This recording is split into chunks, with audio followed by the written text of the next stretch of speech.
نوشان انگلیسی که می‌نویسن شان، اسمش بود شن. خیلی مرد وایزی بود و این به دنبال همسر میگشت، به دنبال همسری میگشت که بتواند همزبان او باشد. خب خیلی کار سختیه دیگه، خوشگلی زیاده، پولداری هم زیاده، اما اینکه هم سنگ او بشود که بتواند حرف بزند، بالاخره یه آدمی رو احتیاج داره که زحمت کشیده باشه. حتما هم باید جوان‌تر باشه. خب در سن جوان‌تر یعنی اینکه باید چجوری، حالا چه آیکیویی، حالا در راهی میرفت و یک دوستی، یک آقای همراه او شد. این آقا خب بالاخره راه میرفت با این آقا. بعد از یه مدتی که با هم دیگه میرفتن، این آقای شن به اون آقا گفتش که شما بر من می نشینید یا من بر شما بنشینم؟ بله آقا دیوانه شما بشید رو من امامم هم نمیتونم رو سرم نگه دارم، رو گردنم، میخوای بیاید رو من بشینید؟ این هیچی نگو، ببخشید. رفت. کمی جلوتر رسیدن به یک کشتزاری پر از ثمر آماده درو. این دوره آقای شن همونجوری تو تفکرات خودش اینا برگشت به این رفیقش که همراهش میرفت، گفتش که به نظر شما این محصول این کشت رو کی خورده؟ و کسی نخورده، هم دروش نکردن، کسی نخورده. شما عقلتون یه ذره ایراد داره، مثل این که یا خود خسته شدیم، تو آفتاب زیاد راه رفتیم. خب ببخشید. کمی جلوتر رفتند و در یک قریه دیدن که یک مرده ای را دارن مردم میبرن. آقای شن دوباره یادش رفت که این دوستش خیلی آدم خشنی است در قضاوت، گفتش که یادش رفت، گفتش که به نظر شما این مرده یا زنده؟ گفت بابا تو دیگه از کجا آمدی؟ این آدم زنده که روی تابوت نمیذارن که، خب نمیبینیم اگه این همه آدم پشت سرش دارن میرن. بازی سرش انداخت پایین و تو راه هم این آقای همراه به آقای شن نصیحت میکرد که آدم خوبی که یه مقداری هوش و ذکاوتشو به کار بندازه، یه مقداری عقلشو به کار بندازه. خلاصه رسیدن به منزل اون یار. اون آقا هم خب دید که این آقای شن داره میاد، گفتش که آقا بفرمایید نهار منزل ما، حالا نهار بخورید و بعد برید. آمد خونه و دخترش اومد، دختر آقای شن اومد دم در، گفت پدر جان خوش آمدی، مرحبا فلان. گفت چه خبر؟ گفتش که والا چی بهت بگم، یک ابله نادانی نصیب ما شد تو این مسیر، اصلا حالمون رو گرفته از این دو روزی که با همین. خلاصه این الان هم اینجا دم در بود، نتونستم چیزیش بگم، اومده اینجا. گفت چرا پدر جان چه کرده؟ گفت این یه همچین حرفایی زد و یعنی همچین جوابی داد. دختره یه خود فکر کرده، گفت پدر جان این حرفایی که این زده خیلی حرفای سنگینی بوده. گفت چطور میگه؟ دخترم چی گفت؟ گفت اونجا که بهت گفته تو بر من میشینی یا من بر تو میشینم، منظورش این بوده که تو داستانی رو تعریف میکنی که بار راه بر من سبک بشه یا من داستانی رو تعریف کنم که راه بر تو سبک بشه. گفت من فکر کردم میگه بشین تو پول من. گفت نه. گفت اون کشتزار هم منظورش این بود که ممکن است وامی بر این زارع باشه، معلوم نیست قبل از اینکه این کشت بشود این محصول رو کی خورده. سوالش این بود آیا خود صاحب ملک اینو خورده یا کسی که وام داده خورده. گفت دخترشون که حرف عجیبی به این یارو مرده رو اینجوری کرد. گفت بله اون هم به نظر میاد منظورش این بوده که آیا این کسی شاگردی فرزندی چیزی رو تو این دنیا گذاشته که براش به قول معروف خیر آخرت و دنیا رو بده که زنده است، اگر نذاشته مرده است. پدر جان بریم ما اینو ببینیمش این آقا رو. خلاصه آمدن و بر غذا بر خوان که نشستن، دو کلمه اینا با هم دیگه صحبت کردن. این آقای شن به دوستش گفتش که من از دختر شما خواستگاری میکنم. دخترم گفت باشه من قبول دارم و ازدواج کردم. داستان کوتاهه اما یه مطلب نکته کوچولو توش داره.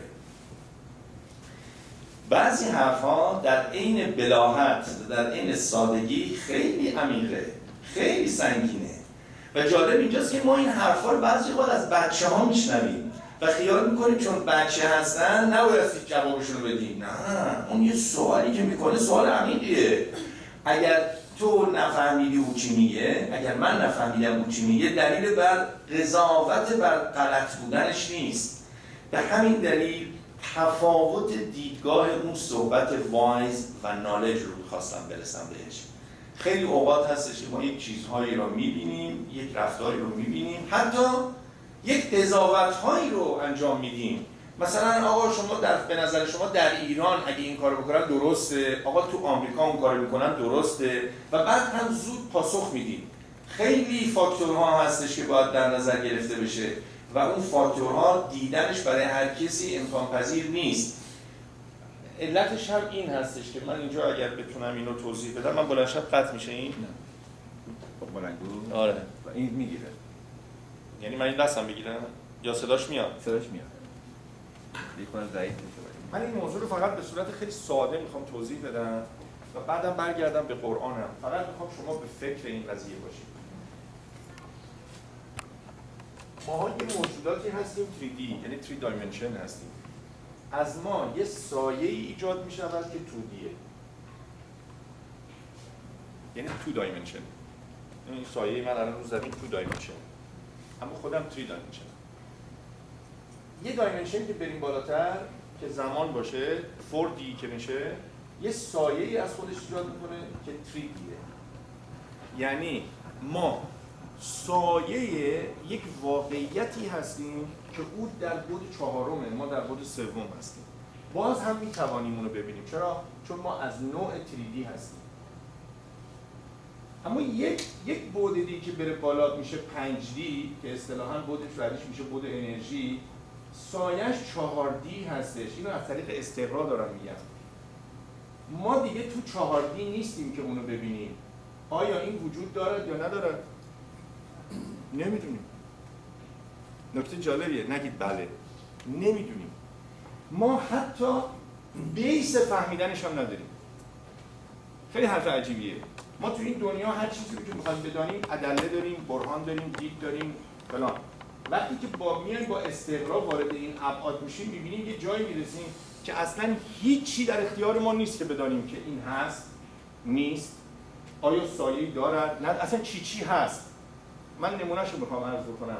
کره ما، تمام جهان ما، سماوات ما، همه دنیایی که ما میبینیم به چشممون میبینیم، به قول این اسمشو یادم بیاد، این ستاره شناس بزرگیه، میگه 10% و یا 1% حقیقتی است که وجود داره. چون ما با اسبابی که داریم فقط همین مقدارش رو میتونیم ببینیم، باقیش رو نمیتونیم ببینیم و چون نمیتونیم ببینیم نمیتونیم بگیم نیست. خیلی حرف عجیبیه. نمیتونیم بگیم نیست، همونطور هم که نمیتونیم بگیم هست، اما آثارش رو میبینیم.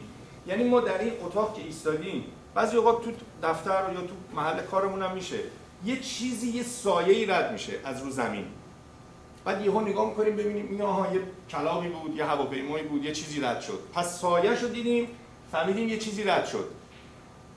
این در دنیای 3 بعدی به 2 بعدی امکان داره، در دنیای 4 بعدی به 3 بعدی هم امکان داره، اما از اون به بعد امکان نداره. فقط یک سوال میخوام ازتون بکنم. آیا اون ذاتی را که در قرآن معرفی، نه قرآن، در همه ادیان معرفی میکنند انه علی کل شیء قدیر، او بر هر چیزی قدر دارد و قدرت دارد و لیس کمثله شیء، چون نمیشه توضیح داد، هستش. به نظر شما میتونه از یه بعد پنجم یه بعد بالاتر باشه؟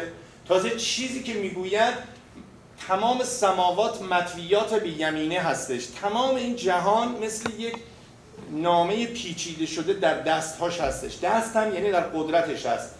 این رو برای این گفتم، برای اینکه بعضی اوقات من شنیدم بعضی ها میخواهن اثبات کنن وجود خدا رو، بعضی ها میخواهن وجود خدا رو به دیگران معرفی کنن و خیلی هم دست و پا میزنن. اصلا کار عبثی است. درست مثل این میماند که 50 سال پیش، نه چرا 50 سال پیش، موقعی که من دانشگاه میرفتم، مثلا سال 53 54، اون موقع هم دنیای علم خیلی پیشرفته بود، بگویند که یک نفر در کانادا پشت میز نشسته حرف میزنن، صداش رو تو دبی همون موقع، تصویرش هم همون موقع دو دبی میبینن. میگفتن ها دیوانه تو، همچین چیز غیر ممکنه. دلیلم میآوردن، اثبات هم بهت میکردن که نمیشه. موج طول موج اینجوریه، فلانه، کره زمین اینجوریه، بالا اونجوریه، اینا UHF ان، این VHF فقط اینجوری رد میتونه بشه، به مایکروویو میخوره، مایکروویو عبور با همه این حرفا جمع شد. یادم میاد در ایران زمان شاه پدر من شرکت نفتی بود، یک IBM آمریکا یه دونه کامپیوتر آورده بود برای شرکت نفت که شرکت نفت کاراشو با کامپیوتر چیز بشه. این سرش تکون میده میدونه. من اینو دیدم، من این IBM رو دیدم. پدرم یه بار منو برداشت برد گفت یه کامپیوتر چیه؟ ما جوان بودیم دیگه، ما مثلا دور و بر مثلا 16 سالمون بود، همسن شما که الان یک دونه از همینا دارین دستتون. گفت بیا بریم یه چیزی به اسم کامپیوتر که این محاسبه می‌کنه. ببین نگاه کن، یک ساختمون عظیمی بودش توی خیابون بالای خیابون تحت جمشید که این رو توش گذاشته بودن و کرایه هم بود. پولشون یعنی پول نمیدادن بفروشن، بلکه کرایه میدادن که یک کشوری استفاده کنی. یک دونه اون کامپیوتر 1/10 این رو انجام نمیداد، شاید هم کمتر از این، 1/10 هم انجام نمیداد.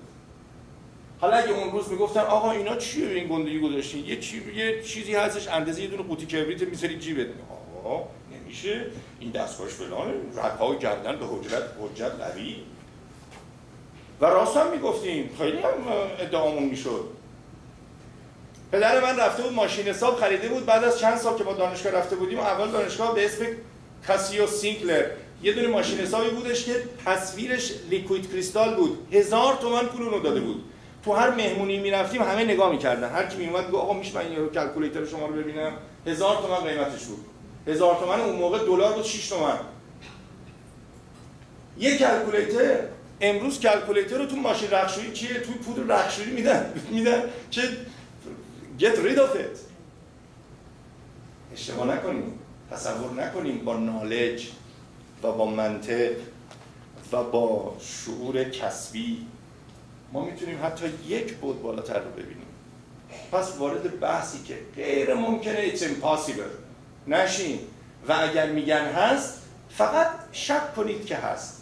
و ظنوا، تو قرآن هم میگه ظنوا، در گمانتون بیاید که هست. و یؤمنون بالغیب، ایمان میارن، نمیگه یفهمون الغیب، میگه یؤمنون بالغیب، میگه این آدمه این حرفا رو میزنه غیب رو قبول داره. خب قرآن صلوات اتفاقا چون خوب شد که این بحث اومد به ذهنم که الان به این آیه 115 رو توضیح دادم، اما یه بار دیگه توضیح میدم. میفرمایید اعوذ بالله من الشیطان الرجیم بسم الله الرحمن الرحیم و من یشاقق الرسول من بعد ما تبین له الهدى و یتبع غیر سبیل المؤمنین نوله ما تولی و نصله جهنم و ساءت مسیرا. میگه اگر بعد از اینکه هدایت برای کسی روشن شد و فهمید که این حرفا درسته، بیاید با پیغمبر و با منطق مشاقه و مشقت و درگیری ایجاد بکند و خلاصه مباحثه بکند و تبعیت بکند راهی غیر از راه مؤمنان را، ما او را رها می‌کنیم به سمت آنچه که دوست دارد سر بخورد. فارسی شو دارم میگم، سر بخوره اونوری که دوست داره. و نصلیه جهنم، و کباب جهنم بشود. جهنم کی؟ جهنم خداوندی که میگوید در آخرت است، نه خیر از همین الان آغاز میشود. کولر زنی شما؟ نه الان زیادش کردی یا کمش کردی؟ کمش کردی؟ اما ببین سرد شد، اتفاقا سرد شد. من فکر می‌کنم زیادش کردی. آره کمش کردی، چیز نکردی. آدم خوب وقتی سخنرانی میکنه چیزا یادش نیاد. این لاندو بوزانکا داشت میرفت کره ماه با یه موشکی، بعد یه چراغ اتو میزد تق تق تق تق. اینم گفت این چراغه چیه؟ بعد به اون تلفن زد به اون پایین، گفتن که این چراغه اگه بزنه یعنی موشک تو خرابه و احتمال داره که تو تا 10 دقیقه دیگه بمیری. جمله رو این شنید، اون چراغی که دارد میزند میگوید که تو 10 دقیقه دیگه میمیری. براتیش گفت چراغ اون چراغه رو بشکنی، میگه آچار برداشت زد چراغو شکوند. از اون پایین گفتن همه چیز درسته، شما میتونید به راهتون ادامه بدید. بعضی اوقات ما سوال رو معکوس میشنویم.